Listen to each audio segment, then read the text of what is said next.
Hey gang, just wanted to post a quick video. I'm going to explain some things that why I've been away for a while. Um, as some of you already know, about a month and a half ago, I broke the frame on my RXB250. And I want to kind of explain what happened. This is kind of long, but there's multiple things that compounded it to happen. First off is the suspension for my weight is a little bit light. I'm going about 190, and I didn't think that in the beginning because of how I was riding it, but riding on a motocross track, yeah, definitely proved that it was just too light. Joe Henner tried to help me out with that a couple times.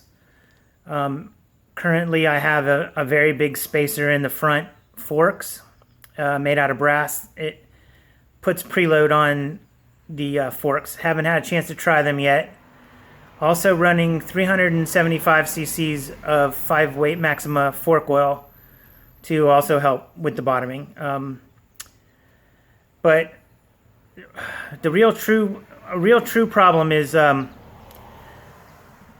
from the factory, the way the frame is set up and the way the rear shock is, it doesn't put enough forward bias on the frame so that it doesn't lean into the front enough so that the front forks actually travel straight up and down. What was happening is it was a little bit raked out forward. The front wheel was going more forward, and it was causing a bit of a bind on the front fork tubes before they went through their travel. So it was causing them to be a little bit stiff. So Joe Henner has a mod where he extends the length of the rear shock approximately an inch. It's millimeters on the shock itself, but it gives you an inch overall. It changes the geometry, changes the geometry to bring more weight bias onto the front forks and bring that rake in a little bit so that the front forks are going straight up and down. So getting back to what happened with mine, not having that shock service in the beginning and compounding it my weight and the light springs front and rear, I ended up stretching the frame. I kept stretching it, and it was bringing the front wheel further and further out from the frame itself. So I was essentially getting more rake, if you will. It was raked out forward. So that eventually stretched the frame in the center down tube to the point that it was going back and down, and it caused a crack in the very bottom just behind the cylinder. It also bent the very front down tube back towards the rear shock. All of this went down and back towards the rear shock. So I sent it to Joe. Joe welded it up. What he did was he inserted a thicker gauge tube within the tube of the center backbone and welded that all back together and welded a triangular shaped gusset right in front of where that frame had broke. This is after already straightening everything back to where it was supposed to be.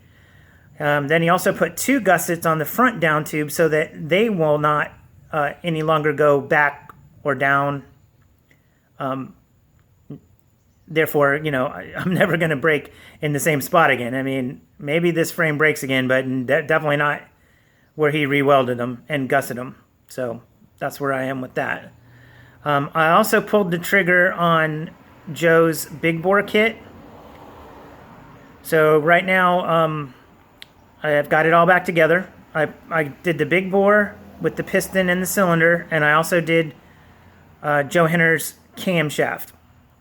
So combined with the rev box, the camshaft, the big bore, the piston, the 4-degree advanced timing flywheel key, 28 millimeter nibby, which for me was stock, no cat pipe, which was also stock on my particular model. Joe says we're somewhere in the neighborhood, but in the high 20s, 26, 27, 28 horsepower. the way it is. I didn't pull the trigger on a ported head yet. Joe also has a 13-to-1 piston. I'm eventually, probably over the winter time now, if I can get a lot of riding in with this and not having any further problems. But why I'm mentioning this is I told everybody I would never lie to you guys about what was going on with this bike. So those are the troubles that I had. Other than that, I really had no problems prior to that. I was very surprised. It just kind of, got that crack one day out riding when everything was actually going really well at that point. The Hinner Mod advanced timing flywheel key that I had tested on around June 27th, 28th was really a significant modification. I tell any of you guys, even in the L models, you will see so much of an improvement from that one little thing. It's like less than $20 shipped to you. And it just makes such an improvement. I cannot sing his praises enough. The camshaft, I've only ridden it, in my neighborhood on the street. I can tell you it's way more horsepower in this engine now with the big bore and the camshaft. I'm sure I'll be singing those praises too as soon as I can get out. Right now it's Friday, August 13th, 14th, something like that right now. Trying to get out to go riding tomorrow or Sunday at the motocross park. But unfortunately for North Carolina, our weather is not looking too good. We're looking like we're going to have days of thunderstorms, so we'll see how that goes out. But I'll try to get out as soon as I can and give you a real ride report. But just seat of the pants right now, I've said this before, so my seat of the pants is not a really good judge. But I can tell you this: I've ridden many different bikes, and it's hard to remember from years to years. But this right now reminds me of a CRF 250F, only it's definitely less horsepower. But it makes it kind of the same kind of power. It's making good torque. It's lifting the wheel, power wheelies, first, second, third, on the street. Sorry, always preface it with that. In the street in my neighborhood, and it's really revving out quick, which is what I wanted all along. I'm not used to four strokes, particularly the way this one was. This one was very torquey from stock, just with the 18 horsepower, the way it was stock. And I've been searching for revs ever since that. Joe has helped me out. Obviously, we've had many conversations because we want to be more like motocross bikes, and that's what I'm trying to get out of this thing. See if it'll survive again. I'm going to tell you guys honestly, if the frame cracks again, I'm done with this particular bike. I'm not saying that to be negative, but at that point, I will have spent more than I'm comfortable with. I might as well just save and just get a pure dedicated motocross bike at that point, even though it'll be used. Still tons of value. I'm not dissing this bike at all. There's tons of value in it. I paid less than $2,000 to get it. That includes shipping. I've maybe got maybe $600 total in the modifications now with the cam, the big bore. As some of you may have remembered from some of my old videos or from my Facebook group, I also had to replace the rims. I bent rims first ride out, and then my back lasted me quite a while, but it still eventually took a shit. So again, half-heartedly blaming Orion and this bike for that. I mean, some people will tell you there's no way I can put blame on them, but I don't know. I have my own Facebook group. I've asked a lot of people in the group if they've had problems with their rims and spokes, and everybody, to a T, has said yes. They come loose from the factory, so definitely, guys, first thing that you should do is tighten all your nuts and bolts, but definitely go through your spokes. Make sure your rims are trued. You don't even have to, they'll be true anyways, pretty true, but go through. I put a video in the Facebook group about how to tighten properly, because you're not going just spoke. You're skipping in between, and I'm not going to go into it here, but look up that video. So, overall impressions and everything I feel about it now. I was a little chapped ass. I ain't gonna be honest. I will be honest with you. I was a little chapped ass that I broke frame. Yes, I know I'm riding motocross. That's the same to be said for the rims and for the frame. That this bike not necessarily being designed for that. And a little bit how I ride. You know, a little bit less power, a little bit my weight. The combination of drip, drip, drip until you have a gallon. You know, I mean, little things added up. Death by 1,000 scratches, but still was a little bit upset by that a little bit, I guess. But people reminded me that even in the early 2000s, KTMs were breaking frames. So if that is any console for anybody, not so much for me, but yeah. So as you can see, I'm repping Joe Henner today. Joe Henner's t-shirt. Got this recently. Very nice. Like to help him out whenever I can. You know, he always helps us. On that level too, Joe also started a new Facebook group.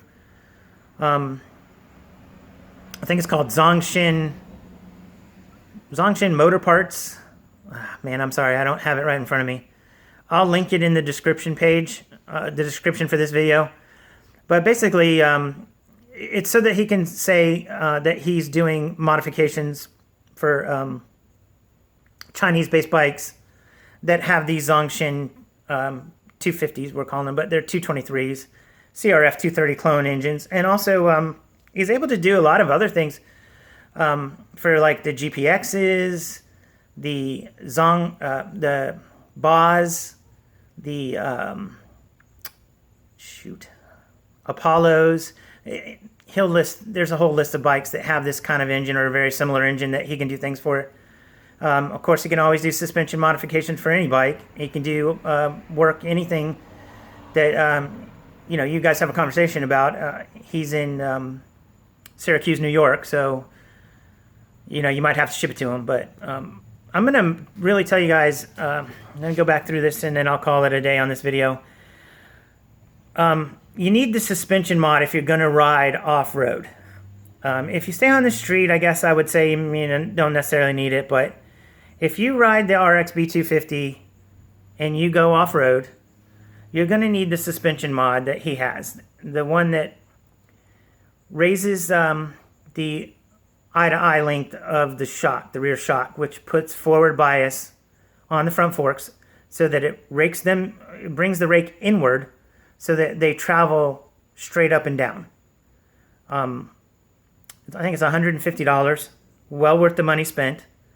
And, you know, it'll help your bike. I mean, you don't want to be having your suspension not working. People always are looking for horsepower improvements, but suspension is like, suspension should be your number one. You can do some little mods like, you know, the 4-degree advanced timing flywheel. I would tell anybody to get that because that's just right off the bat easy to do. But as soon as monetarily you can feel it, if you're going to ride off-road, I'm going to tell you, you can't go wrong with that. Getting suspension taken care of, be it your oil weight in your front forks, maybe a spacer if you need it, if you're a heavier guy like me. This bike was designed for like 185 being the top, 175, 185, you know, kind of being the ideal weight. I mean, there's plenty of guys over that, but, you know, ideally, that's a target range in there that they were looking for when they designed it. And that's it, guys. This is a quick, trying to be a quick video, under 15 minutes for you guys. It seems like you guys don't watch when I make them real long, so. All right, look forward to getting out on the track and give you some ride reports with this new, more powerful engine. Thank you much. Catch you next time.